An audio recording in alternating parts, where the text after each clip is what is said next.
انسان جب اچھا سوچتا ہے تو اللہ خود ہی راستے بنا دیتا ہے اور مشکلیں آسان کر دیتا ہے۔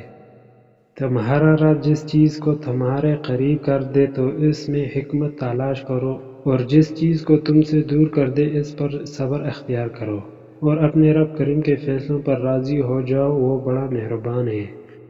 اچھے ہیں وہ لوگ جو زندگی کے تلخیوں کی وجہ سے خود تلخ نہیں ہوتے، جو مسکراتے ہیں، ہلکے پھلکے انداز میں بات کرتے اور سنتے ہیں۔ یقین جانیں زندگی انہی لوگوں کی وجہ سے خوبصورت ہے۔ محبتوں کا احساس لیجئے، حقیقتوں کے عکاس لیجئے، اے جنت خوا سنبھل کر رہنا، غریب ہے جو مٹھاس لیجئے۔ زندگی کا دورہ ہے، پھر چلتے چلتے بعض دفعہ ایسے بھی لمحات آتے ہیں جب انسان کو اپنی جذبات کو چل کر دوسروں کے جذبات کا احترام کرنا پڑتا ہے۔ یہی وہ منزل ہے جہاں انسانیت تکمیل پاتی ہے۔ ظاہر پر نہ جا آگ دیکھنے میں سرخ لگتی ہے، پھر اس کا جلا ہوا سیاہ ہوتا ہے۔ مشاہدے سے آپ بہت کچھ جان سکتے ہیں مگر سیکھتے تجربے سے ہی ہے۔ سکہ خوشی کا نام ہے، غم اور خوشی دونوں سے بے نیاز ہونے کا نام ہے۔ کہنے والا یقین سے محروم ہو تو سننے والا تاثیر سے محروم رہتا ہے۔ موت کو یاد رکھنا نفس کی تمام بیماریوں کی دوا ہے۔ بہترین آنکھ وہ ہے جو حقیقت کا سامنا کرے۔ دنیا میں سب سے مشکل کام اپنی اصلاح کرنا اور سب سے آسان کام دوسروں پر تنقید کرنا ہے۔ نفرت دل کا پاگل پن ہے۔ انسان زندگی سے مایوس ہو تو کامیابی بھی ناکام نظر آتی ہے۔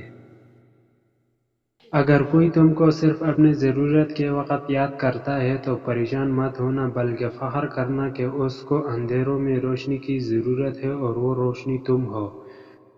وقت ایک ایسا گھوڑا ہے جس نے بھی وقت کے گھوڑے کی لگام صحیح وقت اور صحیح جگہ پر تھام لی تو یہ وقت کا گھوڑا اس کو منزل کی طرف لے کر گامزن ہو جاتا ہے، اور جس سے چوک ہو جاتی ہے وہ منزل کا نشان کھو بیٹھتے ہیں۔ میرے دوستوں، یہ وقت ہی ہوتا ہے جو دروازے پر دستک دے رہا ہوتا ہے۔ جو جاگ جاتے ہیں وہ سوار ہو جاتے ہیں، اور جو سستی کی وجہ سے سوئے رہتے ہیں تو وقت اگلے پڑاؤ کی طرف چل پڑتا ہے۔ جب ہی کہتے ہیں نصیب یا قسمت دروازے پر ایک دفعہ دستک دیتی ہے، اور نصیب یا قسمت اپنے ساتھ وقت کے گھوڑے کو ساتھ لاتی ہے تاکہ اس پر آپ کو سوار کروا سکے۔ سچ ہمیشہ حقیقت سے زیادہ اہم ہوتا ہے۔ دنیا میں جستجو نہ ہوتی اگر سب کی قسمت خواہشاں ہوتی۔ امید کون کرتا ہے حسرتیں کس کی ادھوری رہتی۔ کوشش کا مقام نہ ہوتا اگر سب ممکن ہوتے تو ادھورا کون ہوتا۔ قدرت کا نظام بھلا کیسے چلتا۔